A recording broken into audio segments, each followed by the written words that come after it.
Sean Diddy Combs will try for the third time to get bail today. A legal victory today for Sean Diddy Combs. I'm a savage! Oh! Could this be the end of P. Diddy's time behind bars? In today's video, we'll walk you through 9 explosive updates from his bail hearing. These shocking revelations might just change everything for the music mogul. First, let's recap the charges. P. Diddy, also known as Sean Combs, faces a series of serious charges that have kept him behind bars since his arrest in September 2024. The allegations paint a troubling picture of a years-long criminal enterprise. Prosecutors claim that from 2008 to 2024, Diddy engaged in racketeering, and using threats and coercion to force women into illegal activities. 2008 and the present, Combs abused, threatened, and coerced victims to fulfill his These activities allegedly included orchestrating disturbing events known as freak-offs, involving both women and male sex workers. Beyond the trafficking allegations, Diddy is also accused of acts of violence such as kidnapping, arson, and intimidation, all linked to his purported criminal network. Prosecutors argue that these actions not only violated federal laws but also endangered public safety. These charges, which span over a decade, form the foundation of the government's case, raising the stakes for Diddy's potential release and painting a grim picture of the accusations against him. Pretty heavy stuff, right? Next, we've got the history of bail denials. 2 judges already rejected Diddy's bail requests, calling him a danger to society and a flight risk. Despite offering a massive $50 million bail package with house arrest, no internet, and private security, the court still said no. The prosecutors weren't convinced he'd follow the rules. While awaiting trial, P. Diddy has faced accusations of breaking prison rules, adding fuel to the prosecution's argument against granting him bail. Prosecutors claim that Diddy used unauthorized communication methods to contact people outside the jail. These include 3-way phone calls, accessing other inmates' phone accounts, and utilizing a third-party messaging service, actions they say are clear violations of the Bureau of Prisons rule. What's even more concerning is the allegation that these communications were intended to influence witnesses and even potential jurors. Prosecutors pointed to his orchestrated birthday social media campaign, which they claim was a deliberate attempt to sway public opinion and manipulate the jury pool. Their argument is simple. If P. Diddy can't follow the rules in a controlled environment like prison, how can he be trusted to adhere to strict bail conditions outside? This point has become a critical factor in the judge's upcoming decision. Here's where things get even messier.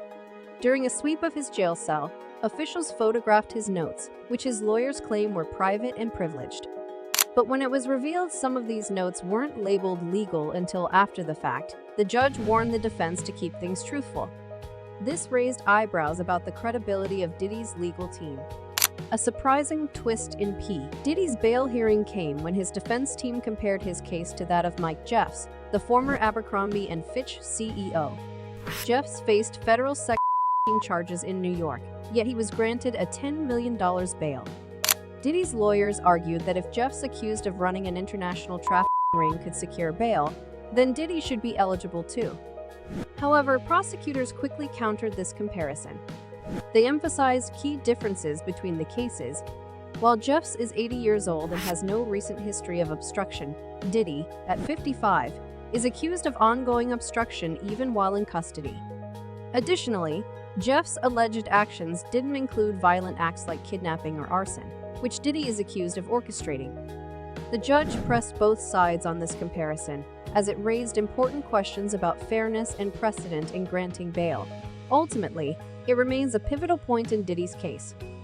A key piece of evidence in the case against P. Diddy is the infamous 2016 video published by CNN earlier this year, which allegedly shows him attacking his ex-girlfriend Cassandra Ventura in a hotel hallway. Prosecutors argue that the video supports their claims of Diddy's dangerousness, showing him shoving, kicking, and dragging Ventura as she attempted to escape what they describe as a freak-off, a disturbing event tied to the larger sex allegations. The defense, however, pushed back, questioning the video's authenticity. They suggested that CNN might have edited or spliced the footage to make it more incriminating. Despite this claim, prosecutors noted that Diddy publicly apologized for the incident on Instagram shortly after the video's release, further affirming its authenticity. This video has become a central point in the debate over whether Diddy poses a danger to others, complicating his bid for pre-trial release. Diddy's lawyers argue he has the right to defend himself publicly under the First Amendment, especially against a flood of negative media coverage. But prosecutors say his actions like the birthday video cross the line into obstruction. The judge asked why he couldn't just let his lawyers handle public statements. A fair question, don't you think? In an effort to address concerns about P. Diddy's release, his defense team proposed a stringent home confinement plan. I called the prosecutors myself. I said, Mr. Combs is in New York. Do you want to know where he is? He's here to surrender. They didn't want him to surrender. They suggested he live either in Miami or in a secure apartment on New York's Upper East Side. The plan included 24/7 private security, no internet or phone access except for legal communications, and strict restrictions on visitors. Diddy's lawyers emphasized that his conditions on home confinement would be far more restrictive than his current situation in jail. However, the prosecution raised serious doubts about the reliability of private security hired by Diddy himself. They claimed that members of his proposed security team had troubling connections, including one alleged co-conspirator in the case. To address this, the defense later suggested hiring an independent team. The judge, intrigued by the proposal, asked detailed questions about the plan, suggesting he is seriously considering the possibility of granting Diddy pretrial release under these conditions. We could see music mogul Sean Diddy Combs in court this week. His attorney still working to appeal a judge's ruling denying Diddy bail. The judge has yet to make a final decision on whether P. Diddy will be granted bail, leaving both sides on edge. If the judge rules in favor of bail, Diddy will be placed under strict home confinement with conditions such as no internet or phone access and constant surveillance.